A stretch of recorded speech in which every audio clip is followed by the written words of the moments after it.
You know, for decades we've had the standard model of the universe that's worked pretty well.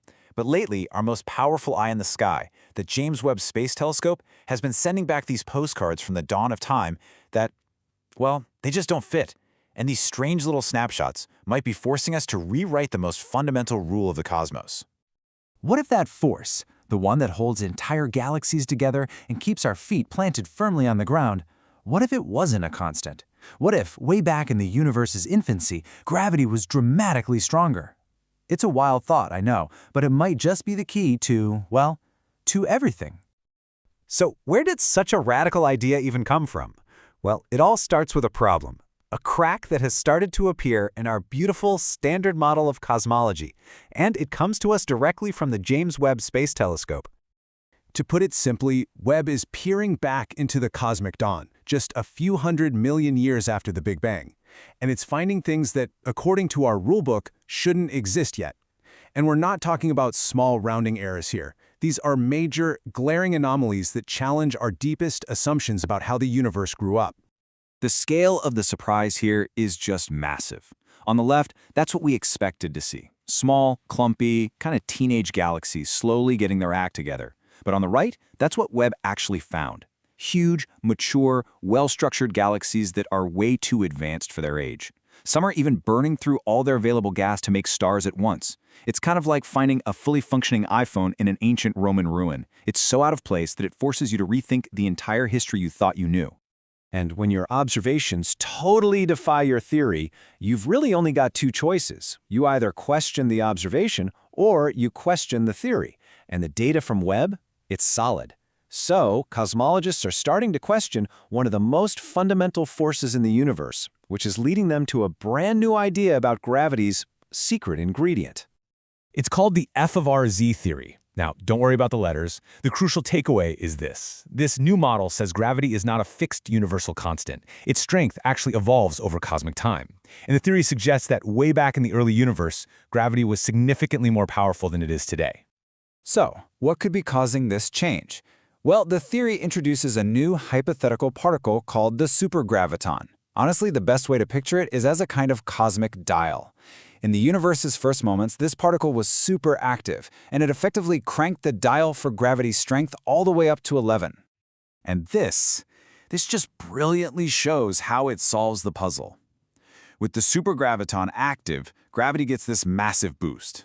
This supercharged gravity pulls matter together way more quickly and efficiently than our standard model says is possible. And the result? Boom! The accelerated growth of massive, well-structured galaxies, exactly the kind of impossible things Webb is seeing. It's a direct, almost elegant solution. Of course, an elegant solution is just a nice story unless it can stand up to the data, right? A scientific theory has to be testable. So let's put this idea on trial and see how it actually holds up against the cold, hard evidence. Okay, let's take a specific example. An ancient galaxy called CERS 1749. That first bar, that's its actual stellar mass as measured by Webb. That's our ground truth. Now look at that second bar, the new theory's prediction. It's a near-perfect match. But the third bar, the prediction from our standard model of cosmology, it's not even close. It predicts a galaxy that's way, way too small. The data is clearly pointing in one direction here. And that wasn't just a one-off, not at all. When scientists ran the numbers on dozens of these early galaxies, the statistical support for this new theory was just staggering. They found the odds in its favor were this. That's right, 300,000 to 1. A Bayesian analysis, which is a really powerful statistical tool, showed that the data from 30 of these super distant galaxies favors this new theory of evolving gravity over our standard model by that much. I mean, in scientific terms, that is an overwhelmingly, ridiculously strong signal. But here's the real clincher. The theory isn't just some one-trick pony designed to fix a single problem. It has to work everywhere, including right here in our own cosmic neighborhood today. And guess what? It does. It perfectly predicts the weird orbit of Mercury. It's consistent with measurements of light bending around the sun. It reproduces the pattern of the cosmic microwave background, that leftover heat from the Big Bang, and it matches the large-scale structure of the universe. It passes every single test we can throw at it. Check, check, and check. So, this isn't just a patch for an old model. If this theory holds up, the implications are absolutely profound. We're not just talking about rewriting a chapter of cosmology here. We're talking about rewriting the whole book. Because this might just be the bridge to one of the holy grails of physics, a theory of everything. A single, unified framework that finally connects the physics of the very large, planets, stars, galaxies, with the totally bizarre physics of the very small, the quantum world. I mean, just look at what this single idea could unlock. The supergraviton particle seems to pop up naturally from theories of quantum gravity. It gives us a testable link to string theory, something physicists have been dreaming of for decades. It could even help unify gravity with the other fundamental forces and maybe, just maybe, solve the whole mystery of dark energy. This is a really big deal. The authors of the research paper put it more beautifully than I ever could with this quote. These strange galaxies, they aren't just problems we need to solve. They're clues.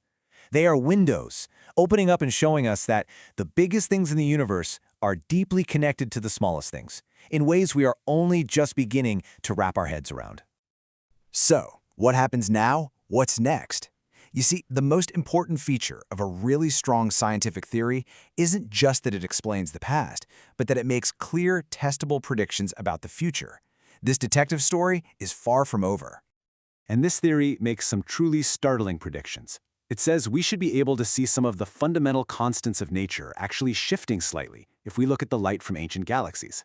It predicts a very specific, unusual signature in the leftover heat from the Big Bang.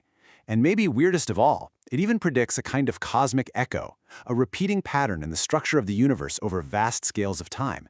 These are all things we can actually go out and look for with our telescopes. So we're left with this tantalizing question.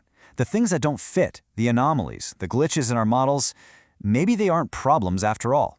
Maybe, as the James Webb Space Telescope continues to stare into the dawn of time, these cosmic anomalies are turning out to be our very first glimpse into a much deeper, much stranger, and much more unified reality than we ever dared to imagine.